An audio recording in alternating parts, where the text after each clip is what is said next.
పరిశుద్ధ గ్రంథము నుండి వేదవాక్యమును చదువుకుందాం.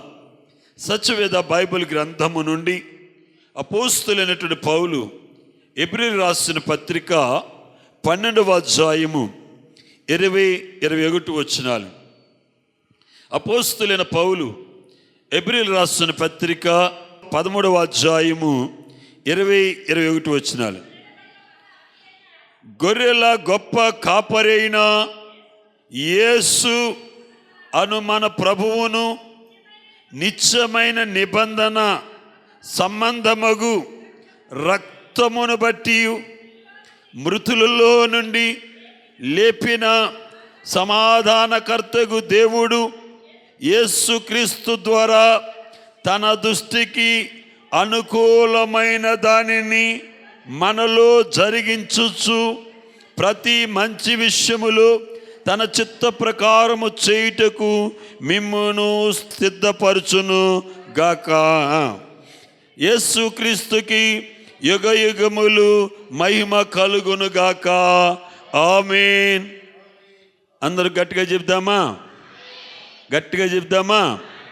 నాతో కలిసి చెప్పండి. ఆమేన్, ఆమేన్, ఆమేన్. ప్రభునందు మిక్కిలి ప్రియమైనటువంటి వలరా, చదువుబడినటువంటి ఈ లేఖన భాగమును మనం చూసినట్లయితే పరిశుద్ధాత్మ దేవుడు తన యొక్క ఉద్దేశమును అనగా దేవుని యొక్క ఉద్దేశాన్ని, దేవుని యొక్క ఆలోచనను ప్రజలకు తెలియచేస్తూ ఉన్నాడు. ఇక్కడ మనం చూసినట్లయితే గొర్రెల గొప్ప కాపరైన, గొప్ప కాపరి ఎవరండి అమ్మా? గొప్ప కాపరి ఎవరు? ఈ లోకములో చాలా మంది కాపరులు ఉన్నారండి. యేసయ్య లాంటి కాపరి ఒక్కరు కూడా లేరు. అందుకే ఆయనకు గొర్రెల మంచి కాపరి అని పేరుందండి. ఇక్కడ మనం చూసినట్లయితే గొర్రెల గొప్ప కాపరైన యేసును మన ప్రభువును నిత్యమైన నిబంధన సంబంధముగు రక్తమును బట్టి మృతులలో నుండి లేపిన సమాధానకర్తగు దేవుడు. ఇది దేవుని మాట, ఇది దేవుని యొక్క ఉద్దేశము, దేవుని యొక్క సంకల్పము. దేవునికి స్తోత్రం, హల్లెలూయా. యేసుక్రీస్తు ద్వారా తన దృష్టికి అనుకూలమైన దానిని మనలో జరిగించుచు. దేవునికి స్తోత్రం, హల్లెలూయా, హల్లెలూయా.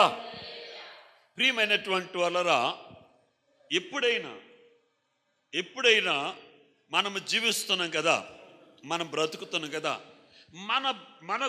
మన జీవితానికి లేకపోతే మన జీవానికి లేక మన పుట్టుకకు కారణం ఎవరు?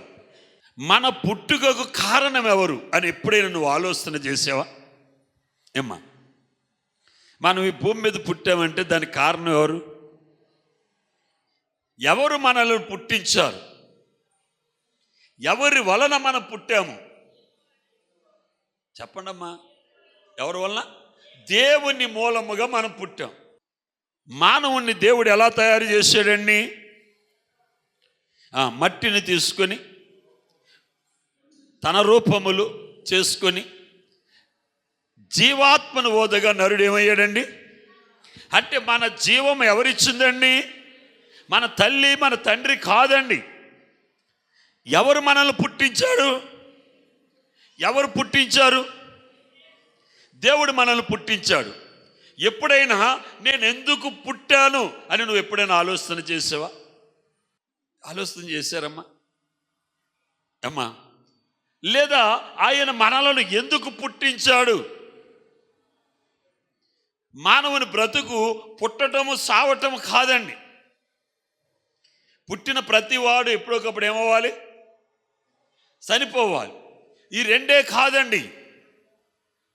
మనల్ని పుట్టించిన వాడటండి ఒక ఉద్దేశముతో మనల్ని పుట్టించాడు. అది ఎప్పుడైనా ఆలోచన చేశారా? ఏమండి, మనం బ్రతుకుతున్నామంటే ఈ బ్రతుకేనా? ఎప్పుడైనా మనం ప్రశ్నించుకుంటే ఈ బ్రతుకు అర్థము పరమార్థం ఏమైనా ఉందా?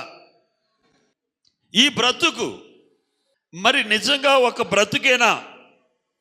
అని మనం ఆలోచన చేసినప్పుడు మన బ్రతుకుకి లేక మనం ఈ లోకంలో పుట్టడానికి కారణం ఉద్దేశం తెలుసుకుంటే మనం చేసే పనికి దానికి ఏముండదండి, సంబంధం ఉండదు. నిజంగా తెలుసుకున్న రోజున, తెలిసిన రోజున మన మీద మనకేం పుడుతుందో తెలుసండి, అసహ్యం పుడుతుందండి. మన మీద మనకేం వస్తుందండి, ఎందుకు బ్రతుకుతున్న సిగ్గు కలుగుతుందండి. ఎందుకంటే ప్రియమైనటువంటి వాళ్ళరా, మనం ఆలోచించాలి ఎందుకు పుట్టాము, మనల్ని పుట్టించిన వారి యొక్క ఉద్దేశం ఏంటి. ఇక్కడ మనం గమనించినట్లయితే మృతులలో నుండి లేపిన సమాధానకర్తకు దేవుడు యేసుక్రీస్తు ద్వారా తన దృష్టికి అనుకూలమైనది జరిగించుటకు, దేవునికి స్తోత్రం, హల్లెలూయా. దేవుడు మనల్ని ఎందుకు పుట్టించాడో తెలుసా? మనము ఆయన దృష్టికి ఏం చేయాలి చెప్పాలి, అనుకూలమైనది చేయాలి. ఎవరి దృష్టికి అండి? దేవుని దృష్టికి. మనం ఎవరి దృష్టికి అనుకూలమైన చేస్తున్నాం? మన దృష్టికి అనుకూలమైన చేస్తున్నాం. మన ఆలోచన చొప్పున, మన ఉద్దేశము చొప్పున మనం ఈ లోకంలో జీవిస్తూ ఉన్నాం. అందుకే భక్తులు అన్నారు, మన బ్రతుకు ఒక బ్రతుకే కాదు. దేవునికి స్తోత్రం. ఈ లోకంలో మన బ్రతుకు ఎలాగో తెలుసండి.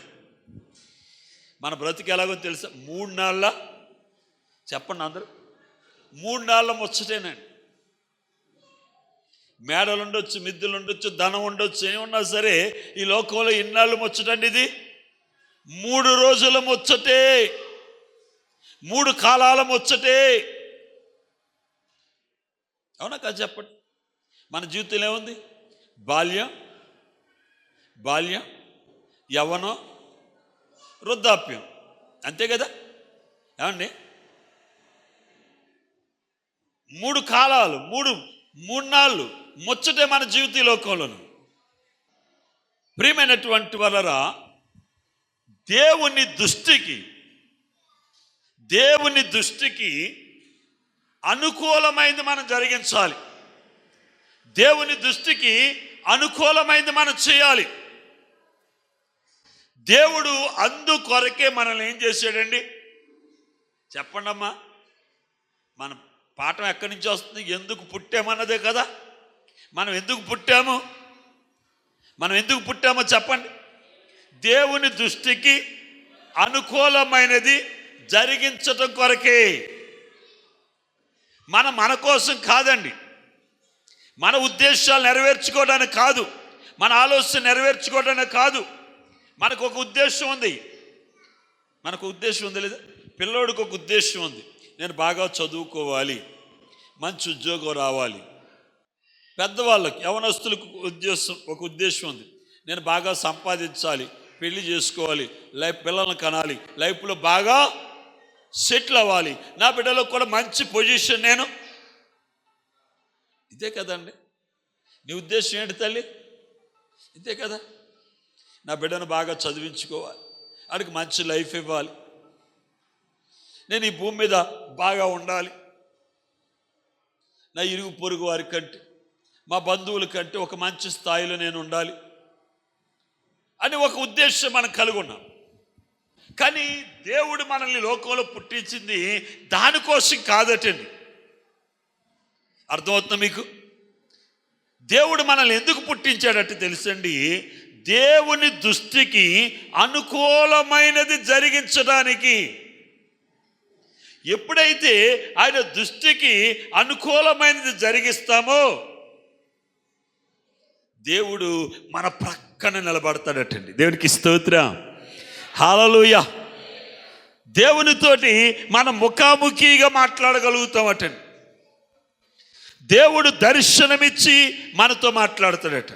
మిమ్మల్ని చాలాసార్లు నేను ఒక ప్రశ్న అడుగుతాను, అదేంటంటే, దేవుని దర్శనాన్ని ఎప్పుడైనా మీరు చూసారా? దేవుని దర్శనం అంటే దేవుణ్ణి చూసారా? మీరు అనొచ్చు, దేవుడు కనపడతాడేటని. మిగిలిన దేవుళ్ళు కనపడరేమో కానీ మన దేవుడు ఎలాంటి దేవుడు అండి? మన దేవుడు ఎలాంటి దేవుడు? స్వరాలు విప్పి చెప్పాలి, స్వరాలు విప్పి చెప్పాలి. కనపడే దేవుడు, కనపడే దేవుడు. అందుకే మిమ్మల్ని ప్రశ్నిస్తున్నాను, దేవుడు మీకు కనబడ్డాడా? దేవుడు మీకు దర్శనమిచ్చాడా? ఎప్పుడైతే ఆయన దృష్టికి నీవు అనుకూలమైనది జరిగిస్తావో దేవుడు నీకు కనబడతాడు, నీతోటి ఆయన ఏం చేస్తాడని మాట్లాడతాడు.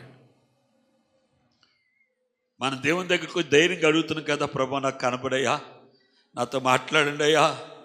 ఇప్పుడే కదా ప్రార్థన చేసుకున్నాం, ప్రభా నన్ను దర్శించి నాతో మాట్లాడయ్యా, మాతో మాట్లాడండి అని దేవుణ్ణి ధైర్యంగా మనం అడగగలిగామంటే ఆయన కనపడే దేవుడు కాబట్టి, మాట్లాడే దేవుడు కాబట్టి.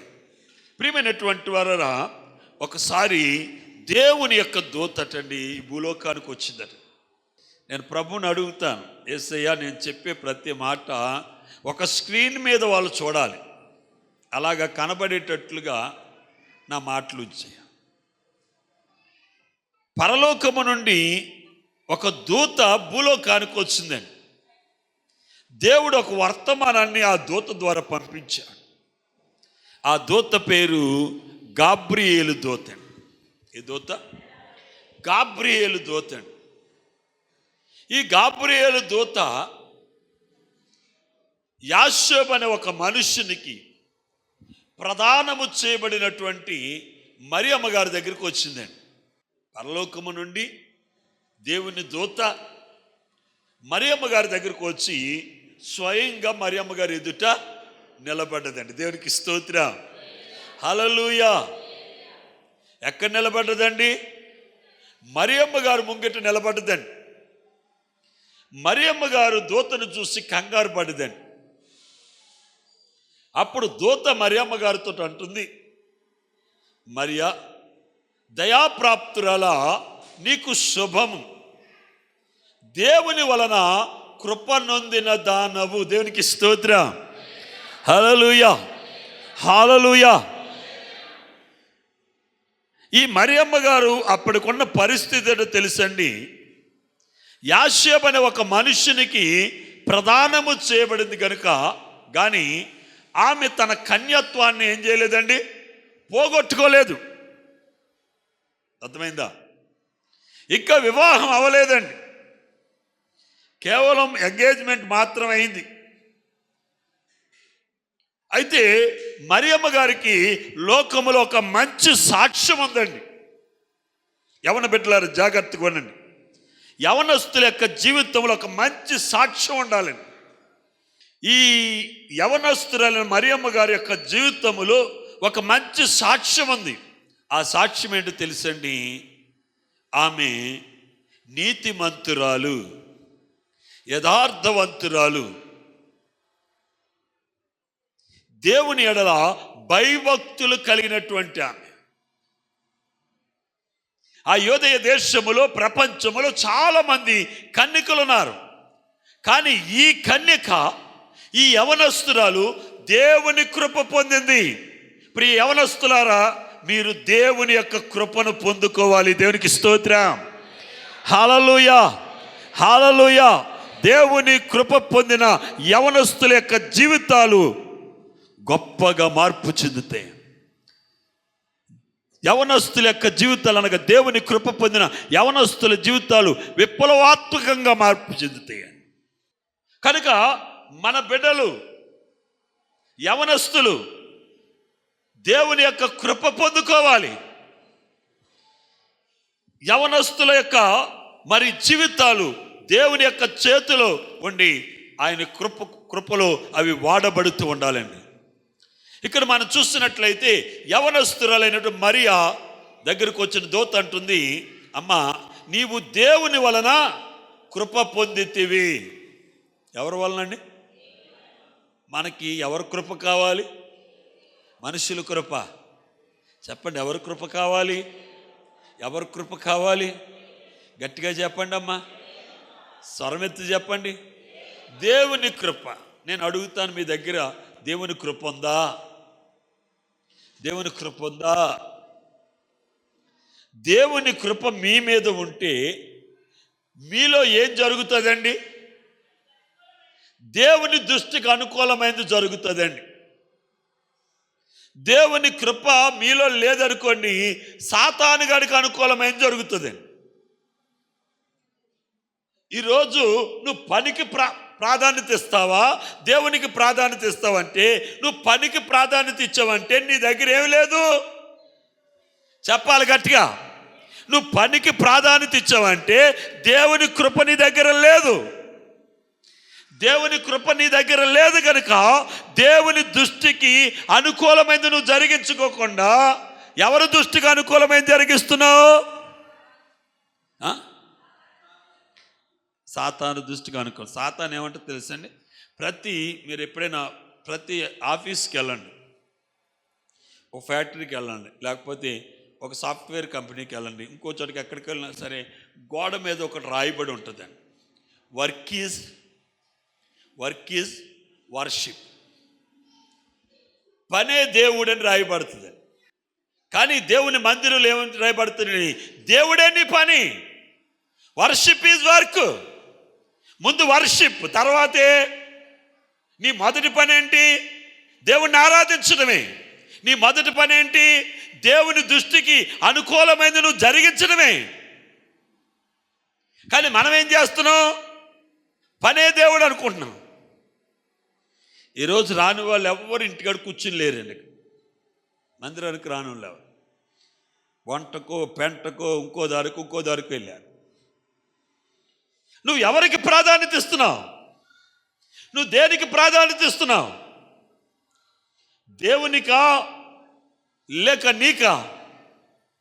నువ్వు దేవుని దృష్టికి అనుకూలమైన జరిగిస్తున్నావా, సాతాను దృష్టికి అనుకూలమైన జరిగిస్తున్నావా? నువ్వు సాతాను దృష్టికి అనుకూలమైన జరిగిస్తున్నావంటే దేవుని కృప నీ మీద లేదు. కానీ ఇక్కడ యవనస్తురాలు మరియమ్మ గారు ఏం పొందుకుందండి? ఏం పొందుకుంది? దేవుని కృప పొందుకుంది. మన ఎవరి బిడ్డలు ఏం పొందుకోవాలి? చెప్పాలి గట్టిగా. దేవుని కృప పొందుకోవాలి. మనమేం పొందుకోవాలి? దేవుని కృప పొందుకోవాలి. దైవజనుడైనటువంటి యోషన్న గారు, యేసన్న గారు, ఆయన ఎన్నో కీర్తనలు రాశాడు. ఆయన నోటి నుండి వెలువడే ఒకే ఒక మాట కృప కృప కృప కృప. ఆయన 12 సంవత్సరాల ఈడు కలిగినప్పుడు యేసు ప్రభుని తెలుసుకున్నాడు. క్షమించాలి, 17 సంవత్సరాల వయసులో దేవుని పని ప్రారంభించాలనుకుని తినడానికి తిండి లేక, త్రాగడానికి నీళ్ళు లేక కుక్కలు తినే అన్నం తిన్నాడండి. అది అతను ఏమనుకున్నాడంటే ఇది దేవుని చిత్తమేమో, ఇది దేవుని కృప. ఆ కృప అతని జీవితంలో ఒక విప్లవాత్మకమైన మార్పు తీసుకొచ్చింది. గొప్ప దైవజనుడయ్యాడు. లక్షలాది మంది ప్రజలను ఉజ్జీంప చేయడానికి దేవుడు చేతిలో ఒక బలమైనటువంటి సాధనంగా దేవుడు అతన్ని వాడుకున్నాడు. దేవునికి స్తోత్రం. ప్రియ యవనస్తులారా, మీ పైన దేవుని యొక్క కృప ఉండాలి. మీరు దేవుని కృపను పొందుకోవాలి. ఈ మరియమ్మ గారు ఏం పొందుకుందండి? ఆ ఊరిలో కన్యకలు లేరా? ఆ దేశంలో కన్యకలు లేరా? మరి దేవుని యొక్క కృప ఈ యవనస్తురాలు పొందుకుంది. ప్రియ దైవ జనాంగమా, ఇక్కడ అనేక మంది ఉండొచ్చు, కానీ నువ్వు దేవుని కృప నొందిన దానగా నీవు ఉండాలి. ఎప్పుడైతే దేవుని కృపను నువ్వు పొందుకుంటావో అప్పుడు నీలో దేవుని దృష్టికి ఏది అనుకూలమో అది మాత్రమే నీలో జరుగుతుందండి. ఇక్కడ మరియమ్మ గారి దగ్గరికి వచ్చిన ఆ దూత మరియమ్మ గారితో ఏమంటుందో చూద్దాం. లూకాసు వార్త 1వ అధ్యాయం 28వ వచనం చదవండి. ఆ దూత లోపలికి వచ్చి ఆమెను చూసి, దయాప్రాప్తురాల నీకు శుభము. దేవునికి స్తోత్రం. ఈమె ప్రార్థనలో ఉండగానా, లేక ఈమె నిద్రపోతుండగా దూత కనిపించిందా? ఎలాగండి? ఈమె తన గదిలో తన పని చేసుకొని చుండగా దూత ఎక్కడికి వచ్చిందటండి? ఎక్కడికి వచ్చిందట? ఆమె పని చేస్తున్న గదిలోకి వచ్చి ఆమెతో అంటుంది ఏమనంటే, చూడండమ్మా, దయాప్రాప్తురల నీకు శుభము, ప్రభువు నీకు తోడై ఉన్నాడని చెప్పిన. దేవునికి స్తోత్రం. ఎవరి కన్యకకు తోడై ఉన్నారట? ఎవరు తోడై ఉన్నారట? చెప్పాలి గట్టిగానమ్మా. ఎవరండి? దేవుడు తోడై ఉన్నాడు. దేవునికి స్తోత్రం. హల్లెలూయా. దేవుని యొక్క ఆశీర్వాదము, దేవుని యొక్క కృప మనం పొందుకోవాలంటే దేవుడు మనకి ఎలాగ ఉండాలండి? తోడుగా ఉండాలి. ఇక్కడ ఈ మరియమ్మ గారికి ఎవరు తోడుగా ఉన్నారటండి? దేవుడు తోడుగా ఉన్నాడట. ఆమె ఆ మాటకటండి చాలా తొందరపడిపోయిందట. ఏమైపోయిందట? తొందరపడిపోయిందట. ఈ శుభమేమిటో అని ఆలోచించుకొనుచుండగా, ఈ శుభవచనం ఏంటి, ఈ శుభానికి గుర్తేంటి, ఏం జరగబోతుంది అని ఆలోచించుకుంటూ కంగారు పడిపోతుంటే ఆ దూత అంటుందట, మరియా మరియా భయపడకుము. దేవునికి స్తోత్రం. హల్లెలూయా. దేవుని వలన నీవు కృప పొందితివి. దేవునికి స్తోత్రం. ఈ మాట చెప్పండి అందరూ, గట్టిగా చెప్పండి. దేవుని వలన నీవు కృప పొందితివి. దేవునికి స్తోత్రం. హల్లెలూయా. కృప అంటే ఏంటమ్మా? కృప అంటే ఏంటి? ఒక చెడు మన జీవితంలో మంచిగా మారటమే కృప అంటే. అదే కదా. మనము పొందలేనిది బాగా బ్రతికి దరిద్రంలో అవటం అది కృప కాదు కదండి అమ్మా. కానీ దేవుని బిడ్డలమైన మనకు దరిద్రము కృపే, ఆశీర్వాదం అంటే ఐశ్వర్యము కూడా కృపే. వింటున్నారా? దరిద్రము కూడా మన జీవితంలో ఏంటండి? దేవుని కృపే. అలాగే ఐశ్వర్యము కూడా దేవుని కృప. అందుకే పౌలు ఏమంటున్నాడు తెలుసా? నేనేమై ఉన్నాను అది నీ కృప. నేనేమై ఉన్నాను అది నీ కృపే. నేను భోజనం చేశానా? నీ కృప. నేను ఆకలితో ఉన్నానా? నీ కృప. నేను ప్రమాదంలో ఉన్నానా? నీ కృప. నాకు గాయాలైనయా? నీ కృప. నేను చెరసాల్లో ఉన్నానా? నీ కృప. నేను న్యాయాధిపతి దగ్గర నిలబడ్డానా? నీ కృప. నేను ఎక్కడున్నా అది నీ కృపే. దేవునికి స్తోత్రం. హల్లెలూయా. హల్లెలూయా. దేవుని యొక్క కృప ఒక వ్యక్తి జీవితాన్ని ఒక గొప్ప పెనుమార్పు తీసుకొచ్చి ఒక వ్యక్తి జీవితాన్ని ఆశీర్వాదకరంగా మారుస్తుంది. ఇక్కడ మరియమ్మ గారితో ఆ దూత అంటుంది, నీవు దేవుని వలన కృప పొందితివి, ఇదిగో నువ్వు గర్భము ధరించి కుమారుని కని ఆయనకు యేసు అని పేరు పెట్టెదవు. ఆయన గొప్పవాడై సర్వోన్నతుని కుమారుడు అనబడును. ప్రభు అయిన దేవుడు ఆయన తండ్రి అయిన దావీదు సింహాసనము ఆయనకిచ్చును. ఆయన యాకోబు వంశస్థులను యుగయుగములు ఏలును. ఆయన రాజ్యము అంతము లేనిదై ఉండెనని ఆమెతో చెప్పాను. దేవునికి స్తోత్రం. హల్లెలూయా. మరియమ్మ గారు ఈ శుభవచనం ఏంటి అని ఆమె కంగారు పడిపోతుంది. ఇంత చక్కటి వర్తమానం అందిస్తున్నామంటే అది మా యొక్క గొప్పతనం కాదు, దేవుని కృప. దేవుని కృపని, ఆ కృప మీ ఎడల ఏం చేస్తుందండి? విస్తరిస్తుంది. దేవునికి స్తోత్రం. హల్లెలూయా. హల్లెలూయా. ఈరోజు మన మూల మాట ఏంటంటే దేవుని దృష్టికి అనుకూలమైనది జరిగించుటకే మనం పుట్టాము. ఇది నమ్ముతున్నారు మీరు? ఇది నమ్ముతున్నారా? దేవుని దృష్టికి అనుకూలమైనది.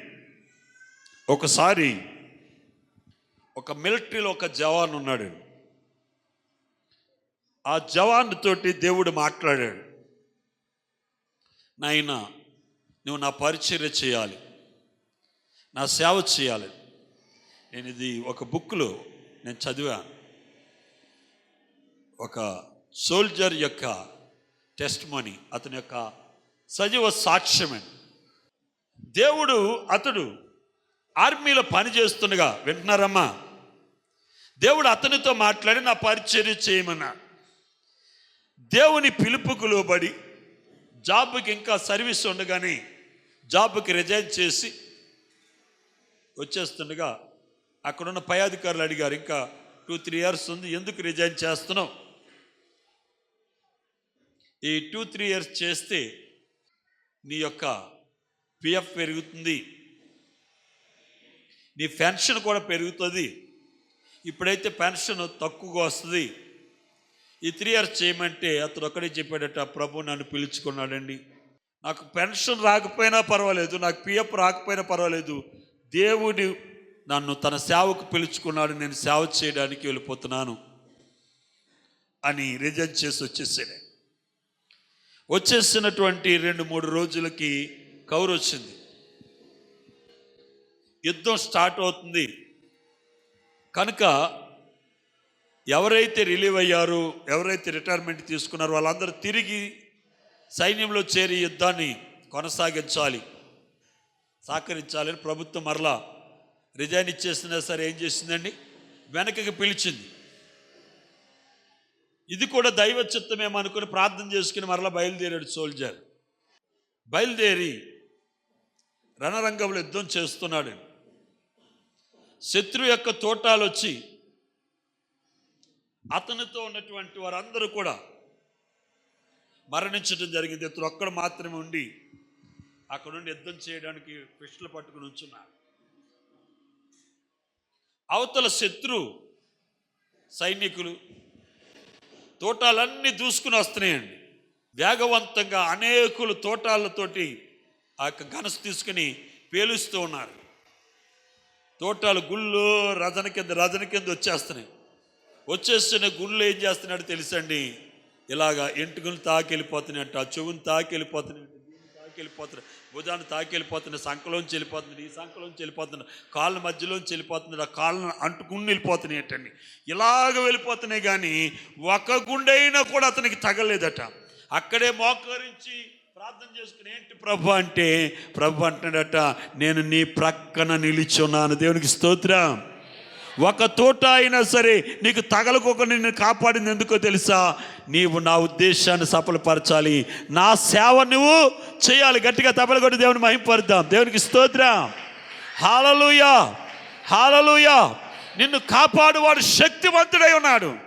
ప్రార్థన చేసుకుందాం. అందరూ కూడా మోకరించండి,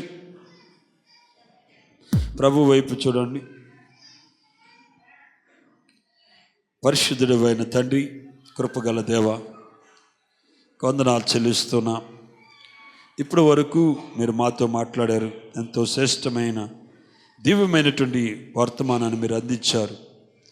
అవును నాయన, మా పుట్టుకకి ఒక అర్థం ఉంది నాయన, అది నీ చిత్తము అనగా నీ దృష్టికి అనుకూలమైంది మేము జరిగించినట్లుగా నీ కృప పరిపూర్ణంగా మా మీద మీరు కుమ్మరించండి.